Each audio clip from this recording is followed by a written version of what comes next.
So, Stephanie, thanks for joining me today. And as a client of Replace Your Mortgage, a longtime client, how long have you guys been a client of Replace Your Mortgage? So I believe we're going on about 3 years now. Okay, yeah, that sounds about right. Well, what was your first reaction when you heard about the strategy and what we teach? So initially, so originally heard about it. Edmund has a friend who is a mortgage broker. And at the time we were looking to refinance our primary residence. And he brought up Replace Your Mortgage and mentioned that he had heard of it before and thought that we might be good candidates for the program. So we kind of looked into it originally, Edmund booked the call with you. And just based on what we originally heard and were looking at, we, kind of thought it sounded like it was too good to be true. So let me get this straight. Your mortgage broker who does mortgages recommended that you look into this instead of a mortgage. Yes, he did. He kind of ran all of our numbers, and him and Edmund had been, they go back a little while. They've been friends for quite a bit. So he was relatively familiar with our financial situation. He had done Edmund's mortgages in the past. And yeah, he looked at our numbers and he had heard of this before and thought that we would be good candidates for it. Awesome. So in the first couple of months of this, well, before I get into that question, did you have a moment of fear or anxiety or just feeling like this was too good to be true? Oh, definitely. Yeah, Edmund and I have had conversations before, when we were traveling and, just kind of doing different things. And we've had conversations like, there has to be something else out there. There has to be something else out there. Like, how do people, finance vacation homes, and how do people take these amazing trips? And, what are we doing wrong? So we had the conversation before that, there must be something else out there that these people are doing. And when we heard of this and the more we looked into it, it kind of looked like this could be an answer to some of the things that we wanted to do. But of course, with anything new, with anything that you're doing that's different, there's always that moment of hesitancy, like, what if this is too good to be true? What if, this isn't real? What if this is a big mistake? But, obviously and gratefully, it has not worked out, or it has worked out to not, what am I trying to say? Yeah, I get it. Yeah. So in the pit of your stomach, your gut was telling you that there's a life hack for almost anything. And you just felt like there had to be a life hack for financing real estate. And you stumbled across this by way of your mortgage broker. So in the first couple of months of utilizing the strategy, what did you realize? So we realized in the first couple of months that this definitely wasn't too good to be true, that it actually was working exactly the way that you described it was working.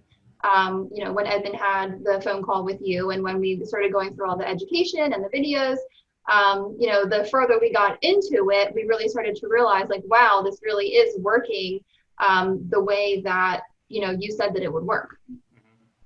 Got it. All right, so to my next question. So that was the first couple of months of utilizing the strategy. Now, what about a year into it? Can you kind of take us through the journey of where you started and where you ended up in a year? And we understand that our strategy is different for a lot of folks because some folks just want to be debt free and they want to pay down debt. But another part of our strategy is managing debt and being able to leverage it and maybe acquire some cash flow assets. So if you could go from day one to day 365, what did a year out look like for you guys? So within the first year, we were able to pay off about $50,000 in debt. That included, I believe, both of our car loans that we had at the time and then Edmund's student loans that he had. So that was $50,000 that we thought we were going to have for years. That was just gone, that quickly. And then I believe also within the first year is when we had traveled to Mexico.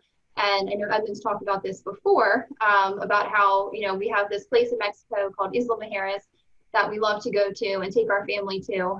And we were there and had previously had conversations when we were there, what are these people doing to finance these vacation homes? We would love to own a vacation home here. It never seemed feasible, or at least not anytime in the immediate future. Right.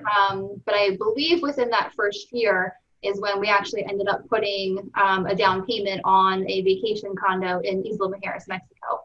Nice, nice. Now, since then, since the vacation home in Mexico, what other real estate ventures have you guys gotten into? So Edmund has now gotten into, he's done a couple of flips. I believe he's done 2 flips. And then he also has acquired several buy and hold properties, in addition to our condo in Mexico, which is still under construction. And then we also just acquired another vacation condo, more local to us, in Bethany Beach, Delaware. Nice. So he definitely has ventured out and really utilized the RYM strategies and the cash flow and the equity in our home to really branch out and really get into real estate. With the exception of buying the pontoon that I told him not to buy. Yeah. All right. So last question.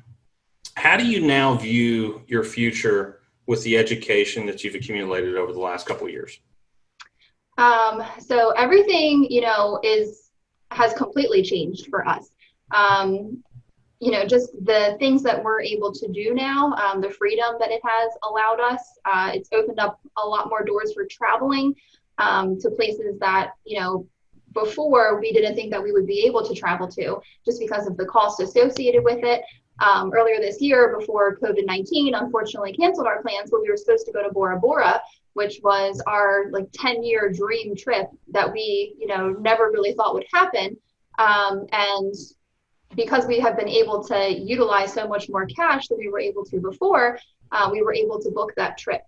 And even now looking forward, way down the line, thinking about when our boys go to college, which is obviously a long way away. Right now, they're only 5 and 1. But when we look at how we're going to pay for their college, it's, now the thought is, well, we can just sell a rental property and that can pay for their college. So the amount of, just relief and just the alternative ways that we now look at things and look at finances and the way that we're able to do things now, it just has completely changed our thought process on so many things. And, Edmund is so proud of all of this and just believes in this so much. He's gotten so many of our friends and family on board and, really is passionate about this. So I only imagine that it's going to open up so many more doors for us, the further we get into this. Right. Now, I think you're not giving yourself enough credit, because I know, especially in my household, if my wife is 100% against something, we don't move forward.